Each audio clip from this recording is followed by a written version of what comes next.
Selamat berjumpa kembali Bapak Ibu, saudari-saudara, umat beriman terkasih dalam Tuhan. Selamat berakhir pekan bersama keluarga, salam sehat berlimpah berkat.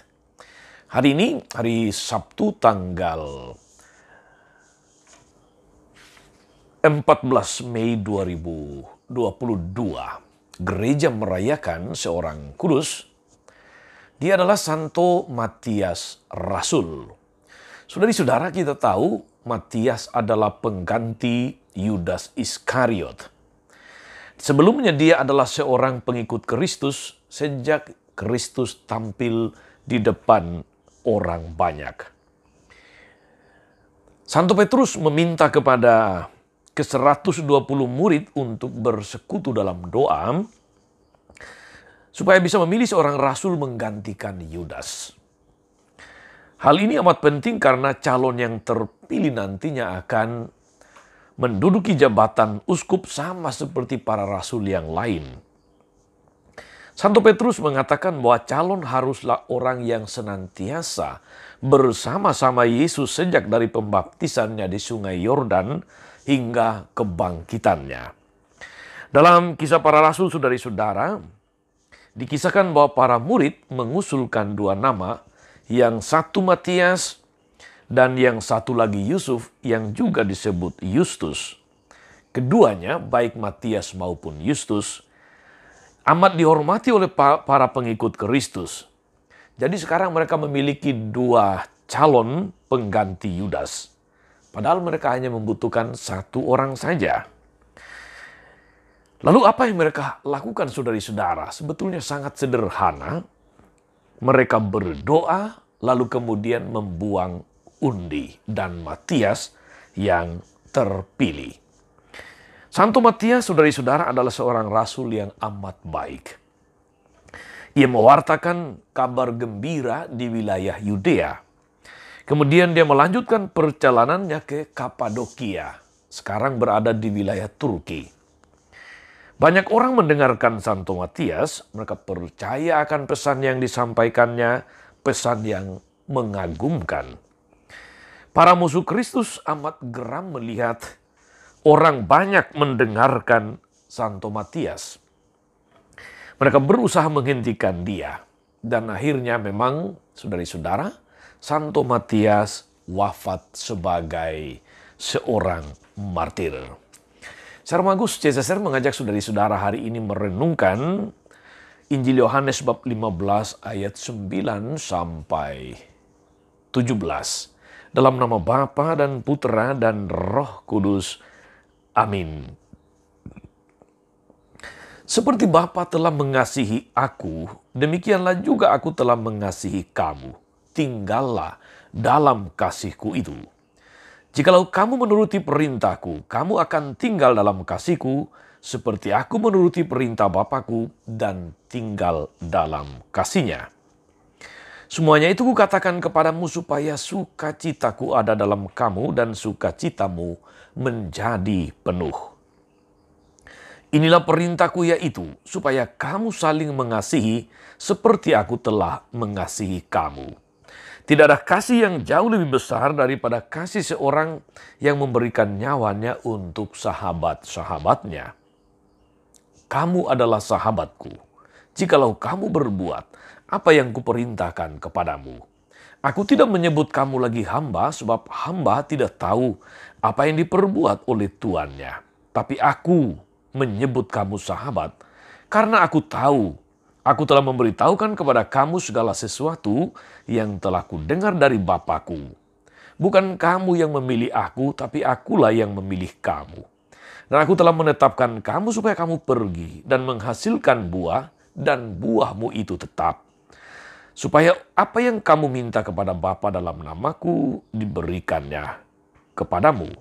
Inilah perintahku kepadamu, kasihilah seorang akan yang lain. Demikianlah sabda Tuhan.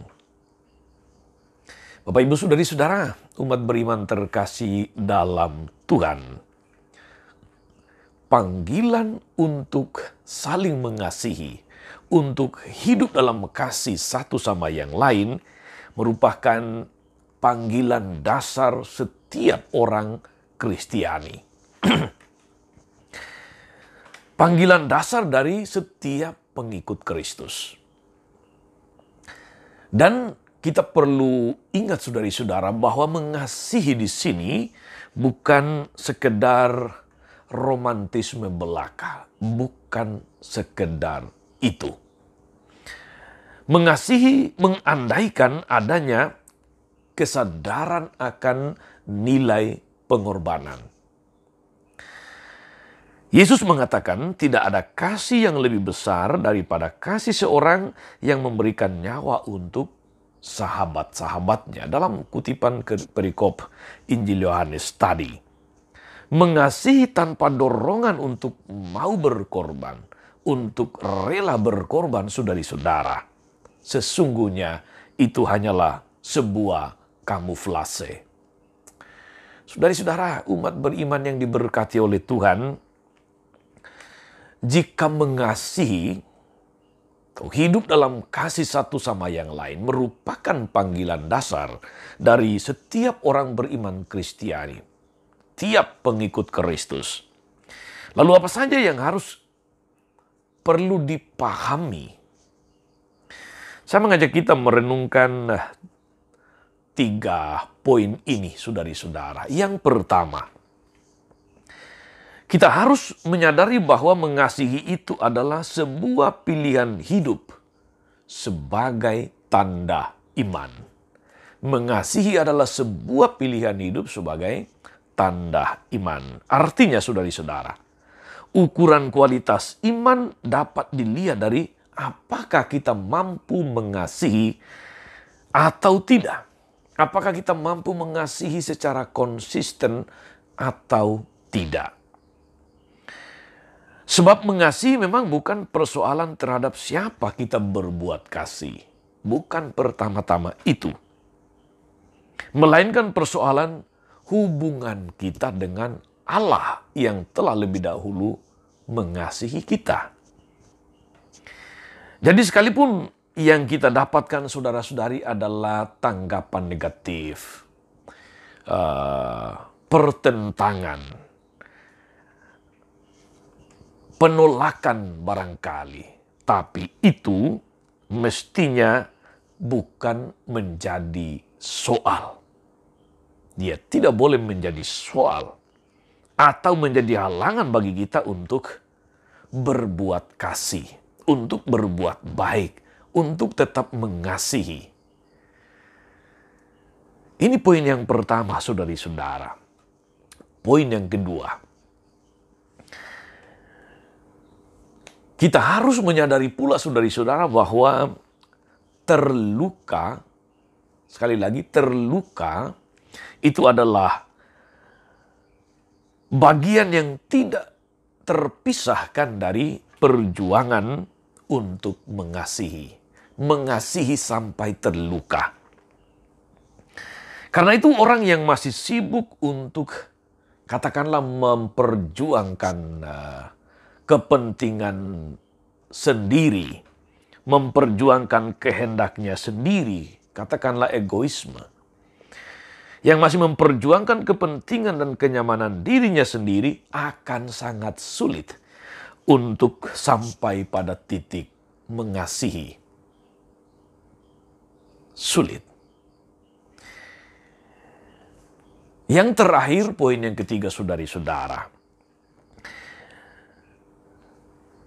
Setiap orang yang mengasihi saudara-saudari mesti memiliki persekutuan yang intim dengan Allah sebagai sumber kasih sejati.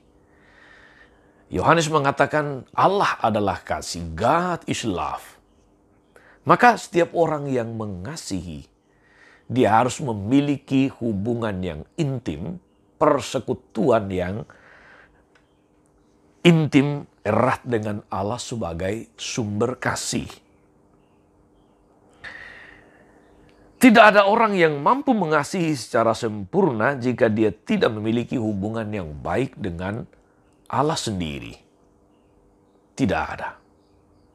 Tak ada orang yang mau mati, mau berkorban, kalau dia tidak punya hubungan yang sangat intim dengan Allah sendiri. Hari ini saudari-saudara kita merayakan Santo Matias Rasul, pengganti Rasul Yudas. Sebagai rasul terpilih untuk melengkapi kembali jumlah 12 rasul saudari-saudara. Matias menerima tugas itu, melaksanakannya dengan tekun dan setia, bahkan mau mati untuk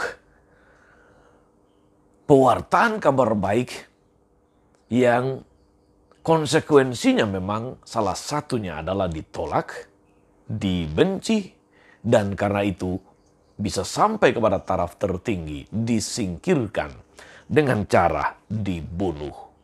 Mengasihi sampai terluka. Mengasihi sampai titik darah penghabisan. Ini teladan para martir, teladan para rasul kita saudari-saudara. Dan ini adalah teladan yang mengalir dari contoh yang telah ditunjukkan Yesus kepada kita di atas kayu salib. Mati, berkorban untuk orang-orang yang dikasihi. Karena itu saudari-saudara, selamat mengasihi. Mengasihi sekali lagi bukan romantisme belaka. Mengasihi berarti siap berkorban. Mengasihi berarti mesti memiliki hubungan yang intim, yang dekat, yang erat dengan Tuhan sebagai sumber kasih sendiri. Tuhan Yesus memberkati. Maria Bunda selalu menolong, setia mendoakan kita semua. Amin. Tuhan Yesus Kristus, Engkau adalah sumber kasih. Engkau adalah teladan kasih. Kasih yang berkorban. Kasih yang memberi. Semoga perintah-Mu untuk saling mengasihi mampu kami wujudkan dalam keseharian kami, dalam karya-karya, dalam pelayanan, dalam aktivitas kami apapun itu.